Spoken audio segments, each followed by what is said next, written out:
ಆಕಾಶವಾಣಿ ವಾರ್ತೆಗಳು ಓದುತ್ತಿರುವವರು ವಿಜಯಲಕ್ಷ್ಮಿ ನಾಗರಾಜು.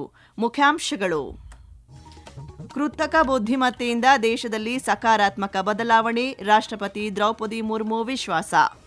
ಬದಲಾಗುತ್ತಿರುವ ಕಾಲಕ್ಕೆ ತಕ್ಕಂತೆ ರಕ್ಷಣಾ ಉತ್ಪನ್ನಗಳನ್ನು ಅಭಿವೃದ್ಧಿಪಡಿಸುವಂತೆ ಡಿಆರ್ಡಿಒಗೆ ರಕ್ಷಣಾ ಸಚಿವ ರಾಜನಾಥ್ ಸಿಂಗ್ ಕರೆ. ಶೀಘ್ರದಲ್ಲೇ ಕೋಲ್ಕತ್ತಾ ಗುವಾಹಟಿ ನಡುವೆ ದೇಶದ ಮೊದಲ ವಂದೇ ಭಾರತ್ ಸ್ಲೀಪರ್ ರೈಲಿಗೆ ಚಾಲನೆ, ರೈಲ್ವೆ ಸಚಿವ ಅಶ್ವಿನಿ ವೈಷ್ಣವ್. ಹಾಗೂ ಹೊಸ ವರ್ಷಾಚರಣೆ ಸಂದರ್ಭದಲ್ಲಿ ರಷ್ಯಾ ಮೇಲೆ ಉಕ್ರೇನ್ ಡ್ರೋನ್ ದಾಳಿ, 24 ಮಂದಿ ಸಾವು. ವಾರ್ತೆಗಳ ವಿವರ. ಕೃತಕ ಬುದ್ಧಿಮತ್ತೆ ಕೇವಲ ತಂತ್ರಜ್ಞಾನವಲ್ಲ, ಬದಲಾಗಿ ದೇಶದಲ್ಲಿ ಸಕಾರಾತ್ಮಕ ಬದಲಾವಣೆಗಳನ್ನು ತರುವ ಅವಕಾಶವಾಗಿದೆ ಎಂದು ರಾಷ್ಟ್ರಪತಿ ದ್ರೌಪದಿ ಮುರ್ಮು ಹೇಳಿದ್ದಾರೆ. ರಾಷ್ಟ್ರಪತಿ ಭವನದಲ್ಲಿ ಇಂದು SOAR skilling for AI readiness ಅಡಿಯಲ್ಲಿ ನಡೆದ ವಿಶೇಷ ಕಾರ್ಯಕ್ರಮ ಉದ್ದೇಶಿಸಿ ಮಾತನಾಡಿದ ಅವರು, ಕೃತಕ ಬುದ್ಧಿಮತ್ತೆಯ ಮಹತ್ವವು ವಿವಿಧ ಕ್ಷೇತ್ರಗಳಲ್ಲಿ ವೇಗವಾಗಿ ಬೆಳೆಯುತ್ತಿದೆ ಮತ್ತು ಪ್ರತಿಯೊಬ್ಬರೂ ತಂತ್ರಜ್ಞಾನವನ್ನು ಕಲಿಯುವುದು ಅತ್ಯಗತ್ಯವಾಗಿದೆ ಎಂದರು. ಉದಯೋನ್ಮುಖ ತಂತ್ರಜ್ಞಾನಗಳ ಬಗ್ಗೆ ಕಲಿಯಲು ಮತ್ತು ಅವುಗಳನ್ನು ತಮ್ಮ ನಾಯಕತ್ವದ ಪಾತ್ರಗಳಲ್ಲಿ ಬಳಸುವ ಮೂಲಕ ಮಾದರಿಯಾಗಿರುವುದಕ್ಕೆ ಸಂಸತ್ ಸದಸ್ಯರನ್ನು ಇದೇ ವೇಳೆ ರಾಷ್ಟ್ರಪತಿಯವರು ಶ್ಲಾಘಿಸಿದರು. ಈ ಉಪಕ್ರಮದ ಉದ್ದೇಶವು AI ಬಗ್ಗೆ ಜಾಗೃತಿ ಮೂಡಿಸುವುದು ಮತ್ತು ಆರ್ಥಿಕ ಸ್ವಾವಲಂಬನೆಯನ್ನು ಬೆಳೆಸುವುದಾಗಿದೆ. ಲಕ್ಷಾಂತರ ಕಲಿಕಾರ್ಥಿಗಳನ್ನು ಸಬಲೀಕರಣಗೊಳಿಸುವಲ್ಲಿ, ಅವರ ಕೌಶಲ್ಯಗಳನ್ನು ಹೆಚ್ಚಿಸುವಲ್ಲಿ ಮತ್ತು ದೇಶದಲ್ಲಿ ಭವಿಷ್ಯಕ್ಕೆ ಸಿದ್ಧವಾಗಿರುವ ಕಾರ್ಯಪಡೆಯನ್ನು ಸಿದ್ಧಪಡಿಸುವಲ್ಲಿ ಈ ಉಪಕ್ರಮ ನಿರ್ಣಾಯಕವಾಗಲಿದೆ ಎಂದು ರಾಷ್ಟ್ರಪತಿ ದ್ರೌಪದಿ ಮುರ್ಮು ಹೇಳಿದರು. ರಕ್ಷಣಾ ಸಚಿವ ರಾಜನಾಥ್ ಸಿಂಗ್ ಅವರು ಇಂದು ನವದೆಹಲಿಯಲ್ಲಿರುವ ಬಾಂಗ್ಲಾದೇಶದ ಹೈಕಮಿಷನ್ಗೆ ಭೇಟಿ ನೀಡಿದರು. ಬಾಂಗ್ಲಾದೇಶದ ಮಾಜಿ ಪ್ರಧಾನಿ ಮತ್ತು BNP ಅಧ್ಯಕ್ಷೆ ಬೇಗಂ ಖಲೀದಾ ಜಿಯಾ ಅವರ ನಿಧನಕ್ಕೆ ಸಂತಾಪ ಸೂಚಿಸಿರುವ ರಕ್ಷಣಾ ಸಚಿವರು, ಭಾರತದ ಆಲೋಚನೆಗಳು ಅವರ ಕುಟುಂಬ ಮತ್ತು ಬಾಂಗ್ಲಾದೇಶದ ಜನರೊಂದಿಗೆ ಇವೆ ಎಂದು ಸಾಮಾಜಿಕ ಜಾಲತಾಣದಲ್ಲಿ ಹೇಳಿದ್ದಾರೆ.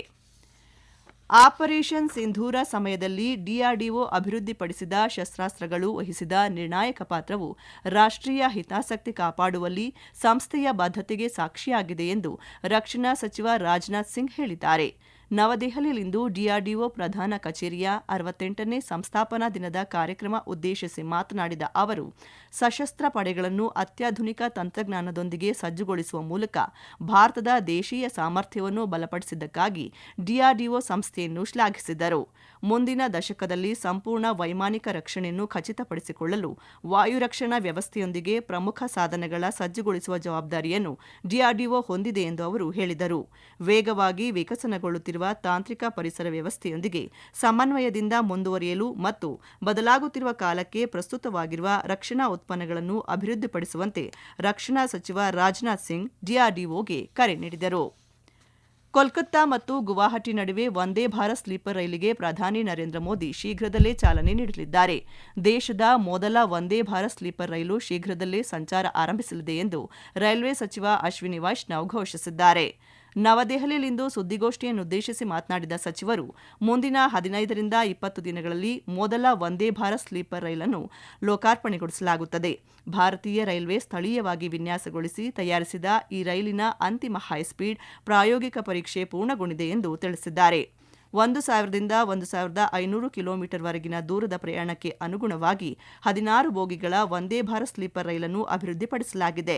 ರೈಲಿನಲ್ಲಿ ಆರಾಮದಾಯಕ ಸ್ಲೀಪರ್ ಬರ್ತ್ಗಳು, ಸ್ವಯಂಚಾಲಿತ ಬಾಗಿಲುಗಳು, ಆಧುನಿಕ ಶೌಚಾಲಯಗಳು ಸೇರಿದಂತೆ ಅತ್ಯಾಧುನಿಕ ಪ್ರಯಾಣಿಕರ ಸೌಲಭ್ಯಗಳನ್ನು ಈ ರೈಲು ಹೊಂದಿದೆ ಎಂದು ಸಚಿವ ಅಶ್ವಿನಿ ವೈಷ್ಣವ್ ಮಾಹಿತಿ ನೀಡಿದ್ದಾರೆ. 2025ನೇ ವರ್ಷವು ಭಾರತದ ಅಭಿವೃದ್ಧಿ ಪ್ರಯಾಣದಲ್ಲಿ ನಿರ್ಣಾಯಕ ಅಧ್ಯಯನವಾಗಿದೆ. ನೀತಿಗಳು ಪ್ರಗತಿಯಾಗಿವೆ ಮತ್ತು ಉದ್ದೇಶಗಳು ಪರಿಣಾಮಕಾರಿಯಾಗಿ ರೂಪಾಂತರವಾಗಿವೆ.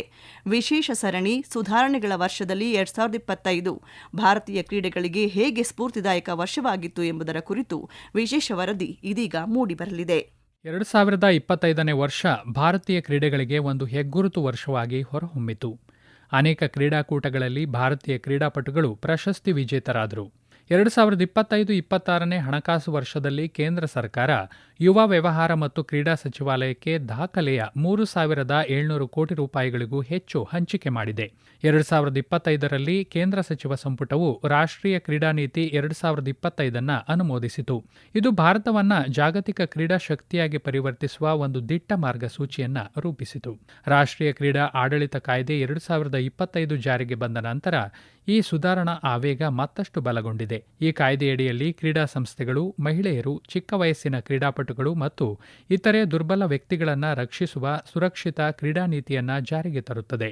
2025ನೇ ವರ್ಷದಲ್ಲಿ ವಿವಿಧ ಕ್ರೀಡಾ ವಿಭಾಗಗಳಲ್ಲಿ ಭಾರತೀಯ ಕ್ರೀಡಾಪಟುಗಳು ದಾಖಲೆಯ ಸಾಧನೆಯನ್ನು ಮಾಡಿದ್ದಾರೆ.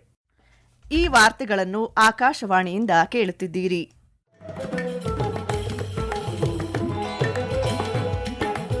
ನಮ್ಮ ಎಲ್ಲ ರಾಷ್ಟ್ರೀಯ ವಾರ್ತೆಗಳು ಹಾಗೂ ಪ್ರದೇಶ ಸಮಾಚಾರ ಈಗ ಆಕಾಶವಾಣಿ ನ್ಯೂಸ್ ಕನ್ನಡ ಯೂಟ್ಯೂಬ್ ಚಾನೆಲ್ನಲ್ಲಿ ಲಭ್ಯ.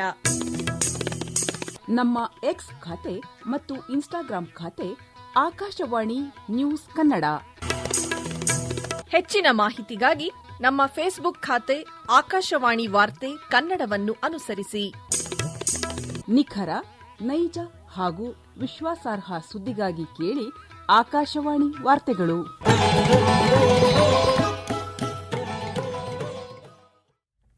ಭಾರತ ಮತ್ತು ಪಾಕಿಸ್ತಾನ ದೇಶಗಳು ಇಂದು ಪರಮಾಣು ಸ್ಥಾಪನೆ ಮತ್ತು ಸೌಲಭ್ಯಗಳ ಮೇಲಿನ ದಾಳಿ ನಿಷೇಧ ಒಪ್ಪಂದದ ಅಡಿಯಲ್ಲಿ ಪರಮಾಣು ಸ್ಥಾಪನೆ ಮತ್ತು ಸೌಲಭ್ಯಗಳ ಪಟ್ಟಿಯನ್ನು ವಿನಿಮಯ ಮಾಡಿಕೊಂಡಿವೆ. ರಾಜತಾಂತ್ರಿಕ ಮಾರ್ಗಗಳ ಮೂಲಕ ಏಕಕಾಲದಲ್ಲಿ ಎರಡೂ ದೇಶಗಳು ಪರಸ್ಪರ ಪಟ್ಟಿಯನ್ನು ವಿನಿಮಯ ಮಾಡಿಕೊಂಡಿವೆ. ಒಪ್ಪಂದದ ಪ್ರಕಾರ ಎರಡೂ ದೇಶಗಳು ಪ್ರತಿ ವರ್ಷ ಜನವರಿ 1ರಂದು ಪರಮಾಣು ಸ್ಥಾಪನೆ ಮತ್ತು ಸೌಲಭ್ಯಗಳ ಬಗ್ಗೆ ಪರಸ್ಪರ ತಿಳಿಸುತ್ತವೆ. 1988ರ ಡಿಸೆಂಬರ್ 31ರಂದು ಈ ಒಪ್ಪಂದಕ್ಕೆ ಸಹಿ ಹಾಕಲಾಯಿತು. 1991ರ ಜನವರಿ 27ರಂದು ಈ ಒಪ್ಪಂದ ಜಾರಿಗೆ ಬಂದಿತು ಎಂದು ವಿದೇಶಾಂಗ ಸಚಿವಾಲಯ ತಿಳಿಸಿದೆ.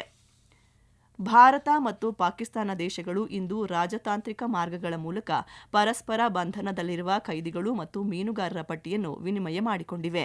ಭಾರತದ ಬಂಧನದಲ್ಲಿರುವ ಪಾಕಿಸ್ತಾನದ 391 ಕೈದಿಗಳು ಮತ್ತು 33 ಮೀನುಗಾರರು ಇರುವ ಪಟ್ಟಿಯನ್ನು ಹಂಚಿಕೊಳ್ಳಲಾಗಿದೆ ಎಂದು ವಿದೇಶಾಂಗ ಸಚಿವಾಲಯ ತಿಳಿಸಿದೆ. ಇದೇ ವೇಳೆ ಪಾಕಿಸ್ತಾನ ತನ್ನ ಬಂಧನದಲ್ಲಿರುವ ಭಾರತೀಯ ಪ್ರಜೆಗಳಾದ 58 ಕೈದಿಗಳು ಮತ್ತು 199 ಮೀನುಗಾರರ ವಿವರಗಳನ್ನು ಹಂಚಿಕೊಂಡಿದೆ. ಶಿಕ್ಷೆಯನ್ನು ಪೂರ್ಣಗೊಳಿಸಿದ 167 ಭಾರತೀಯ ಮೀನುಗಾರರು ಮತ್ತು ನಾಗರಿಕ ಖೈದಿಗಳ ಬಿಡುಗಡೆ ಮತ್ತು ವಾಪಸಾತಿಯನ್ನು ತ್ವರಿತಗೊಳಿಸುವಂತೆ ಪಾಕಿಸ್ತಾನವನ್ನು ಕೋರಲಾಗಿದೆ. ರಷ್ಯಾದ ಖೇರ್ಸನ್ ಪ್ರದೇಶದ ಕೆಫೆ ಮತ್ತು ಹೋಟೆಲ್ ಮೇಲೆ ಉಕ್ರೇನ್ ಪಡೆಗಳು ನಡೆಸಿದ ಡ್ರೋನ್ ದಾಳಿಯಿಂದಾಗಿ ಕನಿಷ್ಠ 24 ಜನ ಮೃತಪಟ್ಟಿದ್ದು 50ಕ್ಕೂ ಹೆಚ್ಚು ಜನ ಗಾಯಗೊಂಡಿದ್ದಾರೆ. ಸ್ಥಳೀಯ ಜನರು ಹೊಸ ವರ್ಷಾಚರಣೆಯನ್ನು ಸಂಭ್ರಮಿಸುತ್ತಿರುವ ಸಂದರ್ಭದಲ್ಲಿ ಈ ದಾಳಿ ನಡೆದಿದೆ. ಇದೇ ವೇಳೆ ರಷ್ಯಾದ ವಾಯು ರಕ್ಷಣಾ ವ್ಯವಸ್ಥೆಯು ವಿವಿಧ ಪ್ರದೇಶಗಳಲ್ಲಿ ಉಕ್ರೇನ್ನ 168 ಡ್ರೋನ್ಗಳನ್ನು ನಾಶಪಡಿಸಿದೆ ಎಂದು ಅಧಿಕಾರಿಗಳು ತಿಳಿಸಿದ್ದಾರೆ. ನವದೆಹಲಿಯ ಆಕಾಶವಾಣಿ ಭವನದಲ್ಲಿಂದು ರಾಷ್ಟ್ರೀಯ ಗೀತೆ ವಂದೇ ಮಾತರಂನ 2 ಆವೃತ್ತಿಗಳನ್ನು ಪ್ರಸಾರ ಭಾರತಿ ಮುಖ್ಯ ಕಾರ್ಯನಿರ್ವಾಹಕ ಅಧಿಕಾರಿ ಗೌರವ್ ದ್ವಿವೇದಿ ಬಿಡುಗಡೆ ಮಾಡಿದರು. ವಂದೇ ಮಾತರಂನ 150ನೇ ವಾರ್ಷಿಕೋತ್ಸವದ ಸ್ಮರಣಾರ್ಥ ಈ ಆವೃತ್ತಿಗಳನ್ನು ಡಿಜಿಟಲ್ ರೂಪದಲ್ಲಿ ಬಿಡುಗಡೆ ಮಾಡಲಾಗಿದೆ. ಈ ಸಂದರ್ಭದಲ್ಲಿ ಮಾತನಾಡಿದ ಗೌರವ್ ದ್ವಿವೇದಿ, ವಂದೇ ಮಾತರಂ ಕೇವಲ ಸ್ವಾತಂತ್ರ್ಯ ಚಳುವಳಿಯ ಗೀತೆಯಲ್ಲ, ರಾಷ್ಟ್ರೀಯ ಏಕತೆ ಮತ್ತು ಸಮಗ್ರತೆಯ ಶಾಶ್ವತ ಸಂಕೇತವಾಗಿದೆ. ವಿವಿಧ ಸಂಗೀತ ಶೈಲಿಗಳಲ್ಲಿ ಪ್ರಸ್ತುತಪಡಿಸಲಾದ ಹಾಡಿನ ಈ ವಿಭಿನ್ನ ಆವೃತ್ತಿಗಳು ದೇಶದ ನಾಗರಿಕರ ಮೇಲೆ ಗಮನಾರ್ಹ ಪರಿಣಾಮ ಬೀರಿದೆ ಮತ್ತು ದೇಶದ ಸಾಂಸ್ಕೃತಿಕ ವೈವಿಧ್ಯತೆಯನ್ನು ಬಲಪಡಿಸುತ್ತದೆ ಎಂದು ಹೇಳಿದರು. ಏರ್ ಮಾರ್ಷಲ್ ನಾಗೇಶ್ ಕಪೂರ್ ಅವರು ಇಂದು ಭಾರತೀಯ ವಾಯುಪಡೆಯ ಉಪಮುಖ್ಯಸ್ಥರಾಗಿ ಅಧಿಕಾರ ವಹಿಸಿಕೊಂಡಿದ್ದಾರೆ. 39 ವರ್ಷಗಳ ತಮ್ಮ ವೃತ್ತಿ ಜೀವನದಲ್ಲಿ ಅವರು ಭಾರತೀಯ ವಾಯುಪಡೆಯ ವಿವಿಧ ವಿಭಾಗಗಳಲ್ಲಿ ಕರ್ತವ್ಯ ನಿರ್ವಹಿಸಿದ್ದಾರೆ. ಗರ್ಭಿಣಿಯರು ಮತ್ತು ಹಾಲುಣಿಸುವ ತಾಯಂದಿರಿಗಾಗಿ ಕೇಂದ್ರ ಸರ್ಕಾರ ಜಾರಿಗೆ ತಂದಿರುವ ಪ್ರಮುಖ ಯೋಜನೆಯಾದ ಪ್ರಧಾನಮಂತ್ರಿ ಮಾತೃವಂದನಾ ಯೋಜನೆ ಇಂದಿಗೆ 9 ವರ್ಷಗಳನ್ನು ಪೂರೈಸಿದೆ. ಗರ್ಭಿಣಿಯರು ಮತ್ತು ಹಾಲುಣಿಸುವ ತಾಯಂದಿರಿಗೆ ಅವರ ಆರೋಗ್ಯ ಮತ್ತು ಪೋಷಣೆಯನ್ನು ಸುಧಾರಿಸಲು ಆರ್ಥಿಕ ನೆರವು ನೀಡಲು ಈ ಯೋಜನೆಯನ್ನು 2017ರ ಜನವರಿ 1ರಂದು ಪ್ರಾರಂಭಿಸಲಾಯಿತು. ಈ ಯೋಜನೆಯಡಿಯಲ್ಲಿ ಗರ್ಭಿಣಿಯರು ಹಾಗೂ ಹಾಲುಣಿಸುವ ತಾಯಂದಿರು ಮೊದಲ ಮಗುವಿಗೆ 5,000 ರೂಪಾಯಿ ಹಾಗೂ ಎರಡನೇ ಹೆಣ್ಣು ಮಗುವಿಗೆ 6,000 ರೂಪಾಯಿಗಳ ನಗದು ಪ್ರಯೋಜನ ಪಡೆಯುತ್ತಾರೆ. ಕೊನೆಯಲ್ಲಿ ಮತ್ತೊಮ್ಮೆ ಮುಖ್ಯಾಂಶಗಳು. ಕೃತಕ ಬುದ್ಧಿಮತ್ತೆಯಿಂದ ದೇಶದಲ್ಲಿ ಸಕಾರಾತ್ಮಕ ಬದಲಾವಣೆ, ರಾಷ್ಟ್ರಪತಿ ದ್ರೌಪದಿ ಮುರ್ಮು ವಿಶ್ವಾಸ. ಬದಲಾಗುತ್ತಿರುವ ಕಾಲಕ್ಕೆ ತಕ್ಕಂತೆ ರಕ್ಷಣಾ ಉತ್ಪನ್ನಗಳನ್ನು ಅಭಿವೃದ್ಧಿಪಡಿಸುವಂತೆ ಡಿಆರ್ಡಿಒಗೆ ರಕ್ಷಣಾ ಸಚಿವ ರಾಜನಾಥ್ ಸಿಂಗ್ ಕರೆ. ಶೀಘ್ರದಲ್ಲೇ ಕೋಲ್ಕತ್ತಾ ಗುವಾಹಟಿ ನಡುವೆ ದೇಶದ ಮೊದಲ ವಂದೇ ಭಾರತ್ ಸ್ಲೀಪರ್ ರೈಲಿಗೆ ಚಾಲನೆ, ರೈಲ್ವೆ ಸಚಿವ ಅಶ್ವಿನಿ ವೈಷ್ಣವ್. ಹಾಗೂ ಹೊಸ ವರ್ಷಾಚರಣೆ ಸಂದರ್ಭದಲ್ಲಿ ರಷ್ಯಾ ಮೇಲೆ ಉಕ್ರೇನ್ ಡ್ರೋನ್ ದಾಳಿ, 24 ಮಂದಿ ಸಾವು. ಇಲ್ಲಿಗೆ ವಾರ್ತಾ ಪ್ರಸಾರ ಮುಕ್ತಾಯವಾಯಿತು. ನಮ್ಮ ಮುಂದಿನ ವಾರ್ತಾ ಪ್ರಸಾರ ನಾಳೆ ಬೆಳಗ್ಗೆ 7:05.